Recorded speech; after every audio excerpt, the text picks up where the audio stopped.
mate? How's it going? It's awesome. It's cold in San Diego. Same. LA is gloomy. I don't believe it. Where's the I think sunshine? it's under 70, and we're talking about recurring giving today. So, it's a good day. I guess that works. Why recurring giving matters. I'm so excited about the subject because actually back in the very early days of conceptualizing, the mobile giving app, when we first started kind of talking about it, this was one of the big problems that I wanted to solve.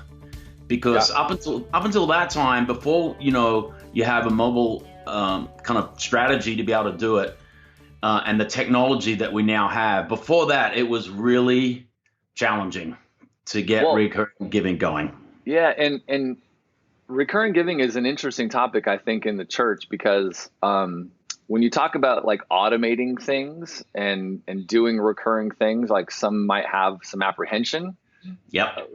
But churchgoers and people who are faithfully giving have been doing recurring giving for, hundreds of years, thousands of years, because they've been putting their money, or their crops, or whatever they're giving, in the plate every week, or every other week, or every month. They've been doing it in a recurring manner just by putting cash and check in the plate. Right. So it's not new necessarily. It's not new. Yeah, so I guess what we're talking about is using technology, digitizing it, making it easier, and essentially just really allowing people to do something that they want to do and letting them do it easier. And we know that when things are easy, right, when you get the obstacles out of the way, everything just flows and it's better. Right. And interesting stat. So I was doing some research. Recurring giving's a thing. We have kind of our own data. But I was just looking online, and there's lots of people that do some sort of fundraising, whether it's in the church or outside of the church for charities. And so you can find a bit of a range here. But, from the 4 or 5 studies that I found from different organizations, most people were in the, roughly 30%. So recurring givers, 30 to 40% more than non-recurring givers. Interesting. So if you think about that, 30% more over the course of a year than non-recurring givers, that could be a big number for your church if you take that if that's not just one person, but let's say that's 100 people on recurring giving, right? Or 1,000 people on recurring giving, like that. Those numbers start to add up. And we know the reason, right? It's consistency. When you have someone set up on recurring, the ability to have consistent income coming in from those people. And that kind of leads us into our first benefit, right? We're going to talk about the why and what comes as a result of talking about recurring giving. Yeah. So why we need recurring giving? So hitting that one first. So one of the things about the church, and I'm going to use the word business, but that's in air quotes, right? We know the church is not a business. It's the mission to preach the gospel, to change the world through the love of Jesus Christ, and so. But there is business in the back end. And if you're not applying business principles in running your church, you're going to struggle. And that's maybe a topic for another day. But in business, you generally speaking, you budget on from your income and how you're going to spend that income. And in the church world, the most of our income comes in from people's giving. Okay, so. That money is coming in on the ledger as income, even though it's a given donation. And then as stewards, as accountants, as managers, as overseers, as pastors and leaders, we then have to spend that wisely. Right. And so that comes from things like if you're a church plant, you're renting buildings. If you're if an established church, you might have bought some land and built a building, and now you've got a mortgage on that building. So there's the facilities, then you're going to have wages, right? You're going to pay people, and then you're going to have all other kind of stuff. The crafts you've got to get for the kids' church, all the ancillary things. Food you're doing, or other meetings you're doing, like trainings and leadership stuff. Yeah, right. There's always things going on. So you're going to have a budget for that. And let's just say that your budget to run the church is $1 million a year. Let's just say. And, if you've got $1 million, and let's say last year you brought in $1 million, And so you're going to, okay, I always like to budget about 80% of my previous year's income. Yeah. Most churches, I mean, that's a good point. I think most churches are going to look at previous years, and they may go just 1 year. They may go 3 to 5 years back and just look at what's the historical trends. Yep. And even maybe giving by month or by week or something, and just to try to really understand the patterns of giving for their church and set their upcoming 2019 budget based on historical trends. So you've got two things, right? You got the historical trend, what happened in the last year or three, and is the church growing? What's the trend line of attendance and giving, which should always be tracked all the time. Subject for another day. So you've got this thing, you've got this amount, we're going to budget on X.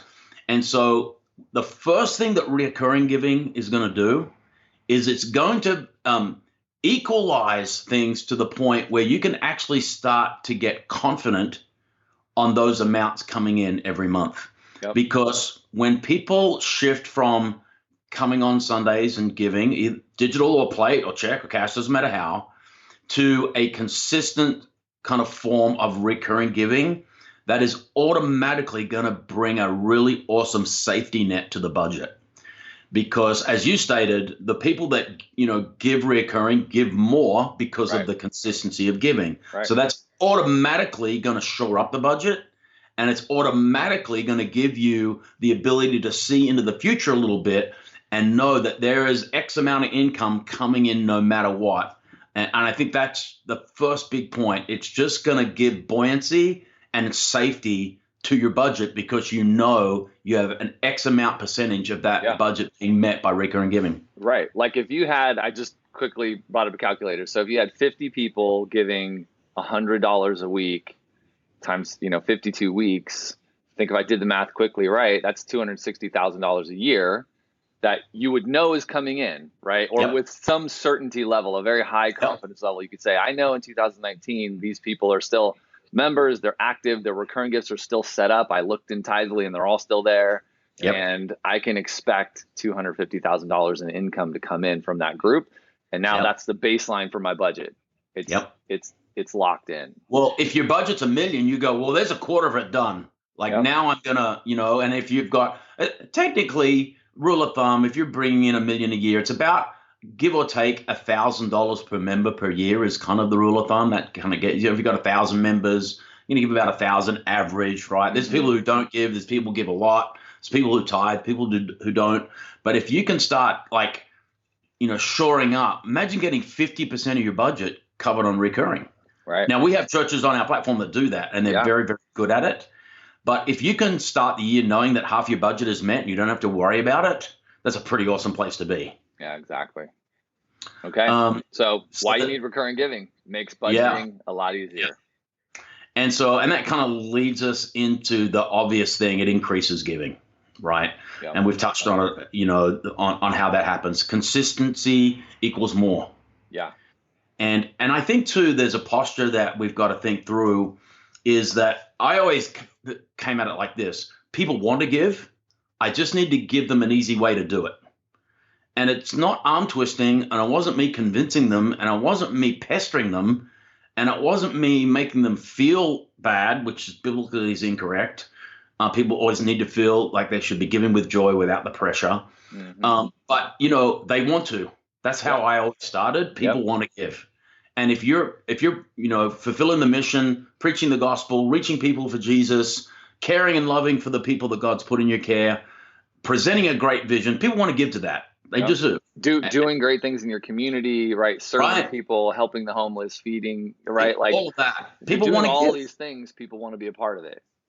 So, okay, if you start from that premise, all I have to do now as a leader is make it easy, and which is the premise of Tithely. Mm-hmm. Like it is, if you boil down what we do as a company, we make giving easy. Yeah. Like it strip all the bells and whistles that we have. And maybe we should qualify that, because sometimes people can hear that and go, well, that's not right. Like giving's not supposed to be easy. And we're simply talking about the final stage of making the gift, right? Oh yeah. Giving is still hard in the heart. Giving is still 100%. Hard in your faith, in your commitment, and all of those things. Yep. We're just talking about like it's easy because it's now on your phone. We're not saying it's not. hard, or, it still requires faith and love and all these 100%. things.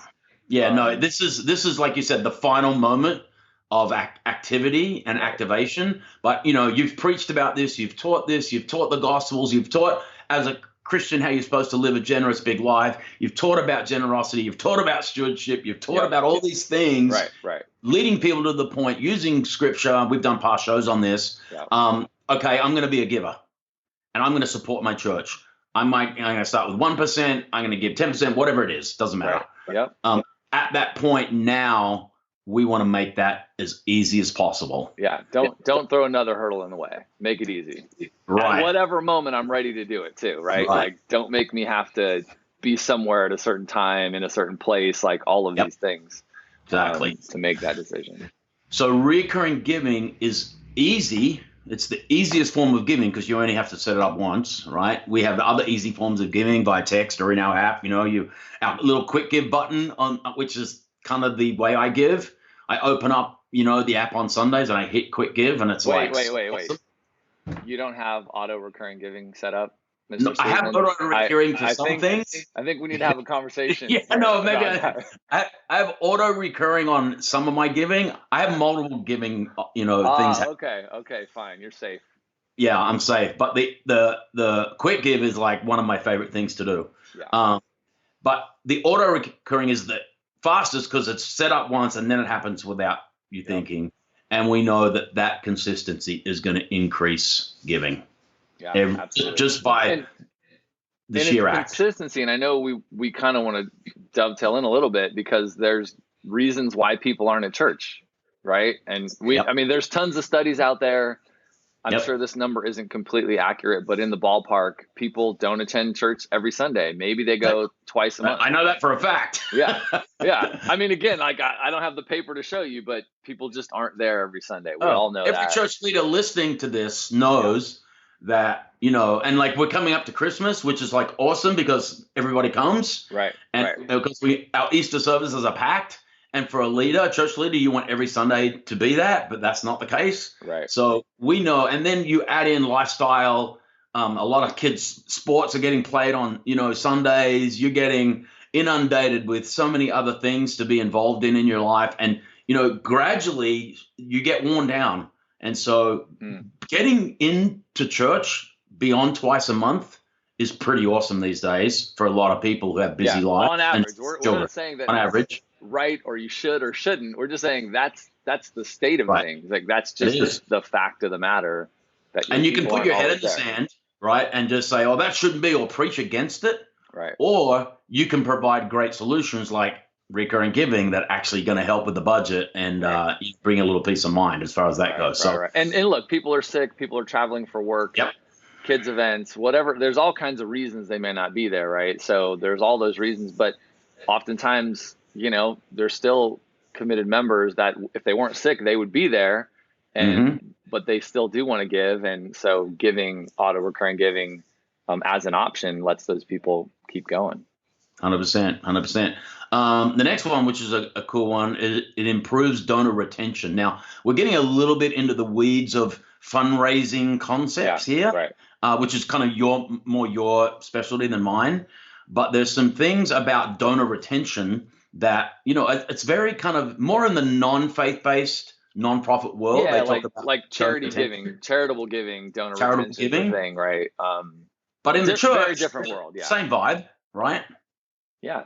I mean, it is an interesting thing. Donor retention is okay. I want to keep my donors. I want to keep them giving to my organization, and we got to figure out how to fix that. So when church members start giving, you just want that to keep happening, and recurring giving helps that to just keep happening automatically, versus people, maybe they start wanting to give and maybe they have a tough time financially, or they don't end up at church a few weeks in a row or whatever. There's all kinds of reasons that something could happen.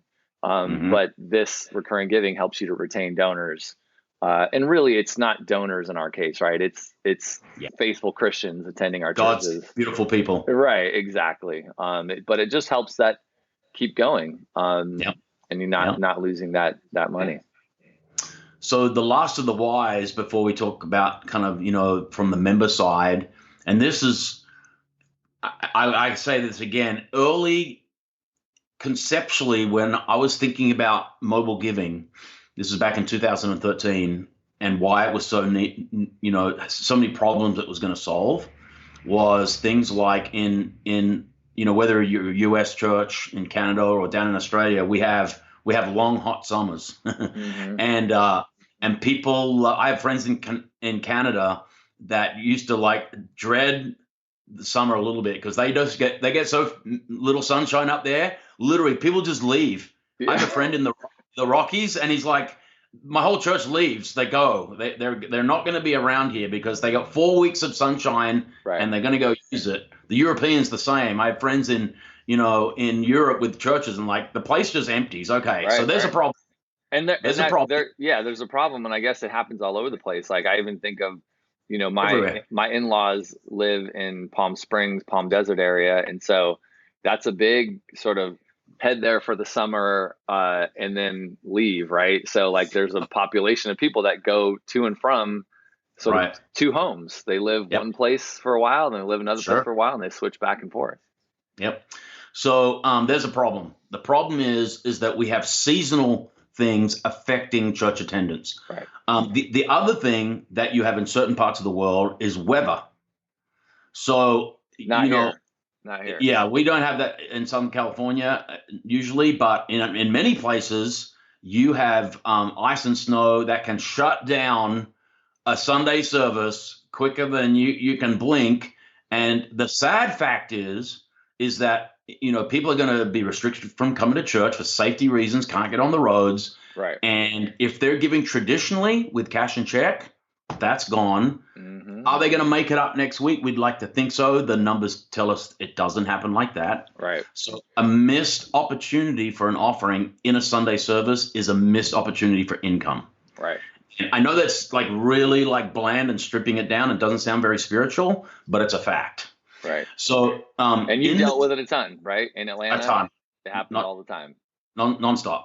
And you put on a big cheery face and you go, praise God. And it's like, it's just, it is what it is. So mobile, the real concept of the solution came from trying to, solve those problems. Right. And if recurring giving does anything, it flattens things out. So you are not, peaks and valleys with giving and getting, here in the Northern Hemisphere, like May is coming, you've had Easter, it's a high, kids are getting out from school. Oh my gosh, everyone's going to start traveling. June, July, August are going to be brutal. We know on our platform that those summer months actually hold on average with other months of the year. We've got the data. Yeah. So, and that's because of recurring giving and anywhere, anytime, right? When you got your phone with you and you get a reminder, that helps 100%. Right. But it's the reoccurring, man, that absolutely. So when you've got weather affected and you've got recurring givers, not going to be as big a problem. Right. I think it's interesting too that if many church leaders might not even know, but there's like a term, like it's called the summer slump. So it's an actual thing, and many churches, especially in the U.S., it probably happens worldwide in different seasons. But in the summer, if giving's kind of like flat in the summer, you see it go down and then kind of recover after you come back, right? So that's a big deal. If you're going to lose that income over the summer, like what if you want to put on some great summer events and activities and do things in your community or do more at your church, but income's going down, so you're going to react to that as a church and probably have to scale back a little bit what you're doing based on how the budget's flowing, So being able to keep the summer slump at bay by providing great tools with recurring giving is a huge benefit to your church. And again, it's not because people don't want to give. It's just because they're probably traveling for summer vacation or they got family in town or whatever's going on, but they still want to give. I like what you said here in the notes. It's really hard to forget when it's automatic. Yeah. So when you set something that's automatic, you don't have to. And I'm the worst. What do we do automatic? Right? We pay. If I could pay everything automatically, I would. And I think I'm 98.5% there. Right? Everything is done on Autopay. So why not? Like I'm the kind of person that and this is probably true for lots of people. So we have a checkbook. I couldn't tell you where it's at. So we would write one check a week, and it was the check that every Sunday morning we'd be like, honey, where's the checkbook? Check that drawer, look in the car. Is it in your purse? I haven't used the checkbook since last Sunday. Right. Most weekends we'd find it. Some weekends we'd totally forget. We'd show up at church, don't have the checkbook. I never carry cash unless somebody's giving me cash for some reason. Right. And so we wouldn't be able to give. And we wanted to, but we just didn't. There is the problem. Right? And then you got kids, and now we've got it's crazier and it gets crazier. And so for us, auto giving, or at least the ability to give right on my phone while I'm in church when I'm reminded during the offering, now I can do it and I don't ever have to worry about my checkbook. Yep. Absolutely critical. Okay. Can I just switch gears for a second and just talk about, this can all sound so clinical. Yeah. And it's almost like, wow, giving's supposed to be spiritual. And this, you're making it sound like it's all automatic and it's digitized and oh my gosh. So, are we taking God out of the picture? Right. It's the last thing we want to do as a company.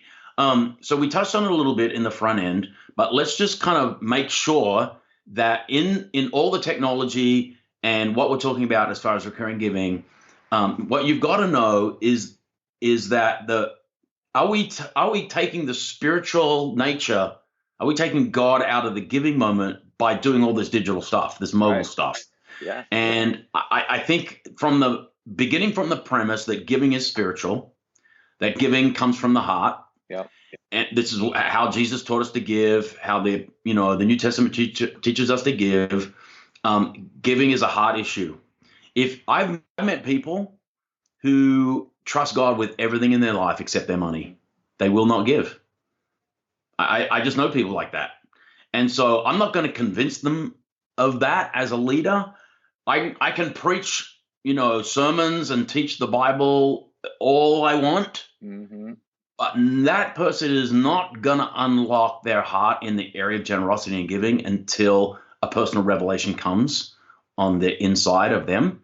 And so when we talk about giving, before all these bells and whistles and stuff we're talking about that giving is a heart issue, first and foremost, beginning to end. This is just the final little, let me do the final physical act of giving instead of bringing my crops to the temple, bringing my, doves to be slaughtered. Or bringing my checkbook to church. Bringing my checkbook, right? That's the final or my act. cash, yep. Before all of that, which you could say is, if the giving moment is 1%, what we're talking about here is the 99 leading up to that moment, right? Of setting up.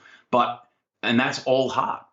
Yeah. And so I think if as a leader, if you're not preaching and teaching a God-inspired vision and you're not preaching and teaching what the Bible says, it's going to be hard for people to get captured. People get captured and inspired by what God is telling them. Right. And that comes through his word, right? Most of the time. And so when people are captured by God through what, they get a revelation about in scripture, and then insert giving, insert love, insert joy, insert whatever, it's like that's the beginning point. Yeah. And so don't be confused with, I'm just going to do what Dean and Frank said and do all these kind of cold points. If it's not an explosion on the inside of the church member, you're going to be beating your head against a wall. Yeah, I mean, I think giving is an overflow of our faith and an overflow of our gratitude, right? Yep. Like when my faith is there and I've read the scriptures and I see how, man, like in the book of Acts, like the people were so generous and they gave and they served, and I see that lived out in the Christians. And I go, I need to be like that too, right? And they did that because of their gratitude, right? So that's all from the heart. That's all stuff that you learn from the scripture and your faith grows. Right. This stuff is just the tech to make it easy and to help a church be smart and be wise and be diligent, right, with the things God has entrusted them with. Absolutely, 100%. So let's talk about some proven ways to get this thing cooking. Let's get into some. Yeah, let's get some really practical stuff. So how do you increase recurring giving? So we want to give you 6 ways to increase recurring giving. So the first thing I think you got to do is you got to count how many you've got today. Mm-hmm. And sometimes this is hard because you got to be honest. How many recurring givers do you have? Yep. And so you got to know that number. And some church leaders hate this because they don't want to deal with numbers. They don't want to deal with metrics. They don't care about KPIs. None of that. But absolutely critical, pastor, church leader, you must know your numbers. God is into numbers. He wrote a whole book about them. Mm-hmm. So you got to know your numbers. And so God how many recurring detailed. givers? Yeah. How many recurring givers do you have today? And then take that with how many total givers you have. Mm-hmm. So let's just say. Pause real quick. Yep. We're on Facebook. People are live right now, and people will watch this after. I'd love to know how many people watching right now or watch the recorded version. How many of you guys know the number of recurring givers that you have today? That's a good question. Pop it in. You don't have to tell us how many or any of that kind of stuff. But just say yes or no. Do you know the number? Yes or no? And we'll encourage you if you don't. Yeah. So mission critical, I got to know my number. Then the other number I'm going to know is how many total donors do I have?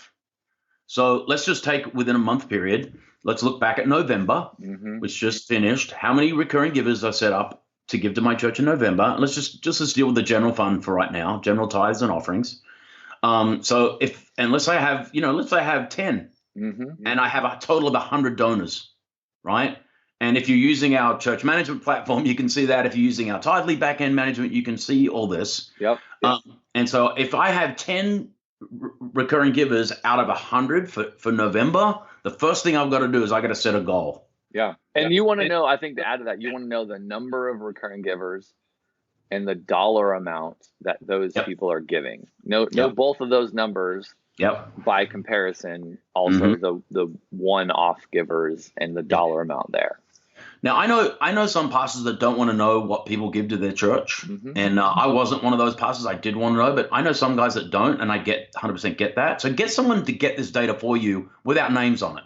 Right? This isn't really about who's giving what. Right. Yeah. Exactly. Yeah. This isn't about that. Just get your admin guys to go and get these numbers for you. Amount of recurring, how much they gave, and how many total givers, and then start setting a goal. So if I've got 10 out of 100, I think a reasonable goal for me to set as a church leader, and let's say, within 6 months, I want to see that get to 20. 20. I mean, if you just double it to 20, that would be amazing. Would be phenomenal. Yep. I think the big goal is you want to get to 50. Yep. But that probably isn't happening in. It's going to take a while, right? That might be a whole year-long campaign. Could be 2 years, right? 2 years. Depending on the size of your church. Yep, absolutely. So I would find you got to know your numbers and you got to set some goals, incrementally reach them. But then how are you going to do that? Right? It's all good intention. I'm going to increase how they're going to do it. Let's add to it that know your numbers, set your goal, and make sure you are committing to looking at that every month, right? Like looking back, like how did the previous month go, so that you're just paying attention. Because if you don't measure it, you're just never going to know where you're at. And if you don't go back and look, you're you're just setting a goal and you're never going to get there. Well, you can't manage what you don't measure, right? And like if I'm trying to manage something and grow something and I don't know what's going on under the hood, I'm struggling. So how about one of the first things you do is you tell your church why recurring giving is so great for the church. Yeah. And which is essentially the first half of the podcast, right? Like you can take literally what we said and explain that to the congregation, explain about the summer slump, explain about having a consistent budget, being allowed the church to be able to consistently and properly handle the money that's come in. Right. If you explain the why to the church, bells start going off in people because you've got this segment of people that struggle with generosity in church. We know that through data. But you've got another bunch who are all in. They are all in on the church vision. Yeah. But they haven't got on the recurring train. So it's like there's a group of people, maybe it's, 30, 40, 50% of your church that would really consider getting on recurring, explain the why to the church so they can then be informed to go, you know what? That sounds like totally common sense for me to get and start doing that. Right. Yeah, and we didn't write it in here. Maybe it's kind of implied, but I think it's explained the why, and you could take 1, 2, 5 of the points that we mentioned earlier, because people like to know that. They like to feel part of the planning, part of the process, part of what's going on, like you're bringing them in. And maybe part of explaining the why is literally, once you've done that, you ask. You just say, Yep.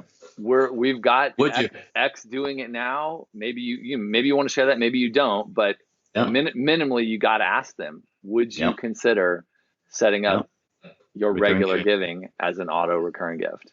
Yeah. And people will do it. I know that there's people listening right now that are cringing. Yeah, because, absolutely. It's a bit scary. Right? It's scary, but it's like, hang on a minute. You're just getting me excited about asking for money in generally. Now you're asking me to do recurring. It's like, that's so next level boldness, but man, it's what it takes. I'm going to throw out one thing. So like the church I go to, oftentimes, other than maybe the primary like sermon or message, oftentimes maybe the welcome or the offering moment where we're taking up the weekly giving, a volunteer is doing it. Right. Yep. So I've been up there, friends have been up there. It's oftentimes a volunteer. And recently, one of the guys that got up, he talked about, use the Bible, talked about like why it's important, things like that. These are short, right? This is a couple of minutes. But he shared about going through the process of, sort of giving one time every week and what it meant for him to go through and set it to recurring, and kind of his own journey, heart and mental journey of getting there. And in a sense, though, it was an ask, because he ended with like, hey, would you guys consider doing the same thing? And so it's a volunteer asking the church too, right? So if you have people who have gone through that, man, use their stories and get them up on stage, or find ways to get them in front of the congregation. So it's not just the staff asking. So when we're talking about promoting it, we're talking things like announcements, right? Yep. We're talking about having it on your website and talking about, from the website, having, even like some in the bulletin, right? So like definitely when we say announcement, that can be pretty broad, right? So most churches have a bulletin. Everyone does it different. Yeah. So put it in the bulletin, put it on the website, email, social media, right? Just kind of talking about it in general. And I would just say, I'm going up, a bit to the divert here. I would definitely designate a couple of times a year to talk about recurring giving as a thing. In a prominent way. In a prominent way. Yeah. Like, I wouldn't go every week, recurring. It can just be, that can be a bit much. Yep. But, maybe at the start of the year and when kids come back from school, and for North America, those are two different times. In the Southern Hemisphere in Australia, like summer is the end of the year. So, but in North America, we get 2 starts to the year. We get January and we get kind of September-ish, right? When kids are back in school. Yeah. I would use at least one of those to talk about recurring. Beginning of the year is the best one, because that's when you should be preaching about your vision for the year. Hey, church, this is what we've done. This is where we're going. And oh, by the way, and I think a lot of churches, just from what I've seen, they may not talk about giving hardly at all during the year, but many churches at the beginning of the year use that as their one time to actually like really heavily talk about it. And so look, if that's your thing and that's how you operate, just weave in the ask for recurring giving during that, right? Just take advantage of your normal flow. And I think, so as you were talking, Dean, I thought of, I've seen a couple churches, and there's probably a lot out there, but I've seen some examples where people have, they've set up sort of a theme for their recurring giving program, where, they've branded it in a way, and they've kind of put some packaging and things around it to make it, to give it some life and to make it a thing. So it's like, it's a known thing in the church that you may not talk about whether you're personally are in it or out of it, but it's a known thing that the church can talk about more commonly. And it's not just always an ask, it's more of a highlight of Yep. of what you can do within the church. So I like this idea of like kind of branding your recurring giving program. Yep. In some way. I know Life Church comes to mind. I think they had one. And I think the Rock Church here in San Diego has one as well. Well, the other opportunity for recurring giving is around like a building fund, or a vision fund, or a fund, right? That you're specifically raising money for X. Mm-hmm. And so those are great opportunities. That would be the other opportunity. So you got recurring giving for the general, but then you might have specific things that you're raising money for throughout the year, whether it be land, buildings, a homeless program. New program. Yeah. Homeless shelter, new kids program, whatever it might be. That is a great way to introduce people to recurring giving, because often you're talking about small amounts and giving on a consistent basis. I remember back many years ago, we needed some new chairs, and I can't remember what it was. It was a lot of money at the time. It was like 30 grand or something. And it was like, hey, let's, just get a bunch of people giving $10 a month to pay off the chairs in a few months.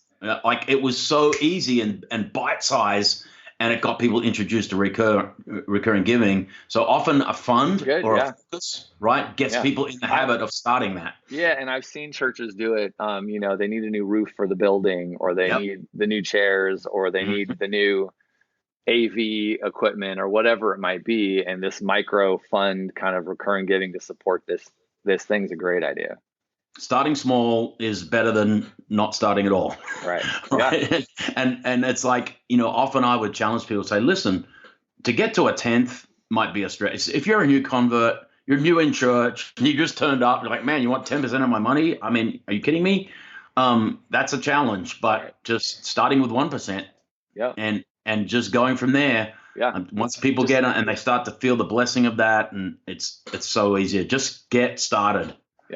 Get started. Make the ask. Get people started. Encourage them to start.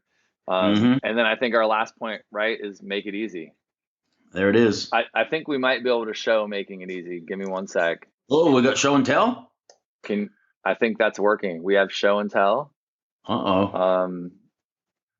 Let's see if this works right. So I've got up the Tithely giving form. It's just on a desktop environment, Dean. I don't think you can see it, but for voiceover, even for those that might be listening to this and not seeing it, we've got the Tithely giving form.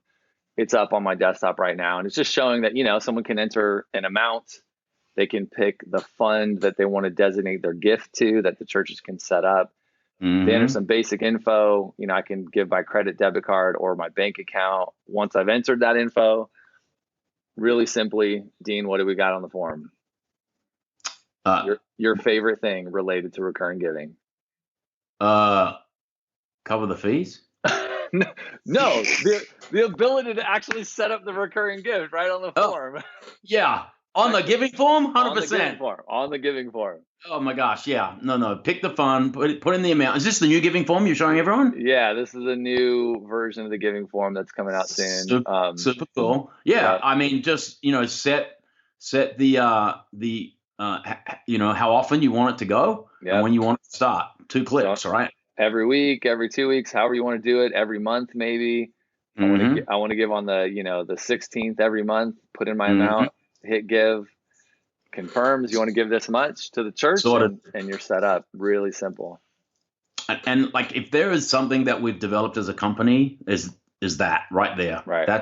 That is what it's like. All the work that we do, all the staff, everyone's working hard, especially the engineering side. That is the pinnacle of our business. Yeah. And allowing people to be able to set up recurring in a few seconds is kind of, a big chunk of why we exist. Yeah. And we have churches, I think you mentioned it earlier, we have churches that, of their digital giving pie, because there's still people that are going to give cash and check, but of their digital giving, they'll have 50, 60, up to 70% of people set up on automated recurring giving. So huge benefit to those guys. Yeah.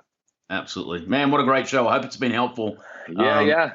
It's a big subject, and it's definitely a needle mover. There's no question about that. Yeah. So if you're watching, please give the show a like. Please share it on your Facebook feed.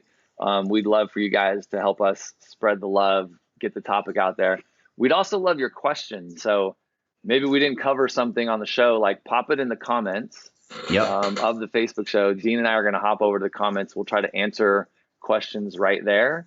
And, do our best to keep this topic front and center.